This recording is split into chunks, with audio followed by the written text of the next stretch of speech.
Before you tell Nigerians to go back to their country, remember this. There was a time when Africa was collapsing, and while others watched, Nigeria paid in blood, money, and sacrifice to keep it alive. Hundreds of Nigerian soldiers died, billions of dollars were spent, entire nations were saved. But today, the country once called the Big Brother of Africa is struggling to save itself. This is the story of how Nigeria carried Africa on its shoulders and why many Nigerians now believe it is time for the Big Brother to look after itself. Hey, welcome to Hot Take. If you love thrilling content as much as we do, go ahead and subscribe. Let's dive in together. For decades, Nigeria was more than just another African nation. With its vast population, abundant resources, and growing influence, Nigeria saw itself as having a responsibility beyond its borders. While many countries focused inward, Nigeria embraced a foreign policy centered on African unity, liberation, and stability. When apartheid gripped South Africa, Nigeria did not remain silent. At a time when millions of black South Africans were denied basic human rights in their own country, Nigeria became one of the strongest supporters of the anti-apartheid struggle. Nigerian governments provided financial support to liberation movements. Scholarships were offered to South African students living in exile. Ordinary Nigerians contributed money through campaigns supporting the fight against apartheid. Across the country, people believed that South Africa's freedom was Africa's freedom. After apartheid finally fell, even Nelson Mandela acknowledged Nigeria's immense contribution to the struggle. Many countries, many governments, many organizations, many individuals called for my release. Loudest in that call was the government and people of Nigeria.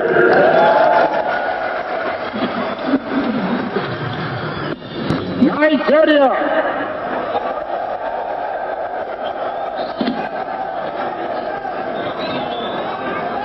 has given us a lot of financial and material support. They have assisted us not only in the form of funds, and in that respect, they have been among the most generous donors to our coffers.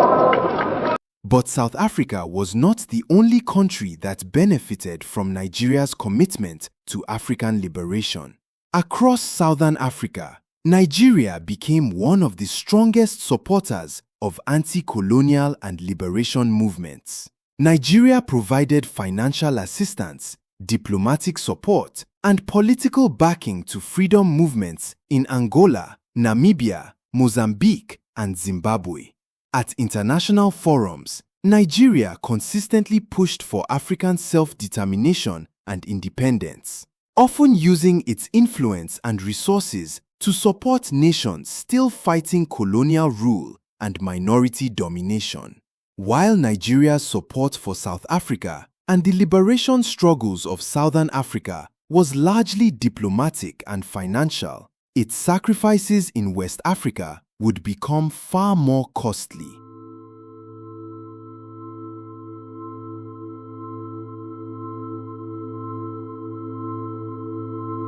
In 1990, civil war erupted in Liberia. What followed was one of the darkest chapters in West African history. Government institutions collapsed, armed factions fought for control, entire communities were displaced. Thousands of civilians were trapped in violence. As the crisis deepened, many countries hesitated.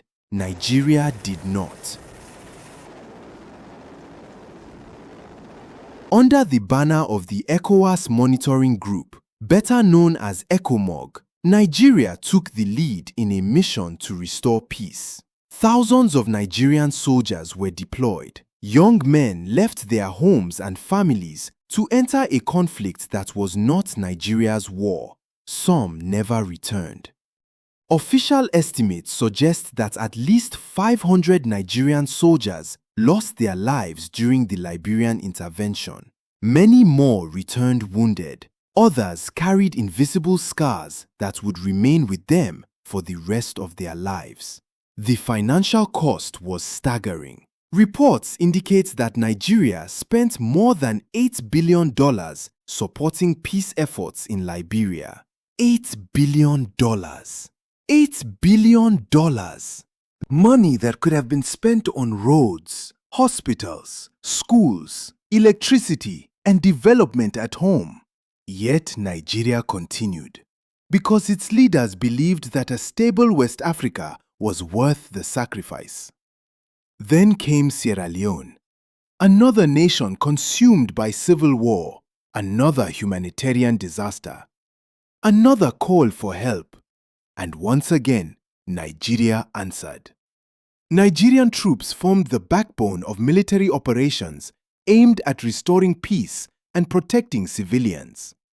They fought dangerous battles, secured strategic locations, and helped restore democratic governance. Many paid the ultimate price. While no universally accepted official death toll exists for Nigerian soldiers who died in Sierra Leone, military records and historical accounts confirm that Nigeria suffered significant casualties. Combined with the Liberian intervention, hundreds of Nigerian soldiers lost their lives in the effort to bring peace to West Africa. Once again, Nigerian families received devastating news that their sons would never come home. And still, Nigeria remained committed. But while Nigeria was helping others fight their battles, another battle was quietly developing at home. A battle against corruption, a battle against insecurity, a battle against poor governance, a battle against unemployment and economic hardship. Over time, these challenges grew. Today, millions of Nigerians wake up every morning facing difficulties that previous generations could hardly imagine. Families struggle with rising costs of living. Businesses struggle with unreliable power supply. Young graduates struggle to find jobs. And increasingly, many Nigerians see emigration not as a dream, but as a necessity. Doctors are leaving. Nurses are leaving. Engineers are leaving. Students are leaving. Some of Nigeria's brightest minds are seeking opportunities elsewhere, not because they do not love their country, but because they are searching for stability, opportunity, and hope. At the same time, Nigerians abroad have often found themselves facing suspicion, stereotypes, and hostility. The xenophobic attacks in South Africa shocked many Nigerians, not simply because of the violence, but because of what they represented. To many, it felt as though history had been forgotten.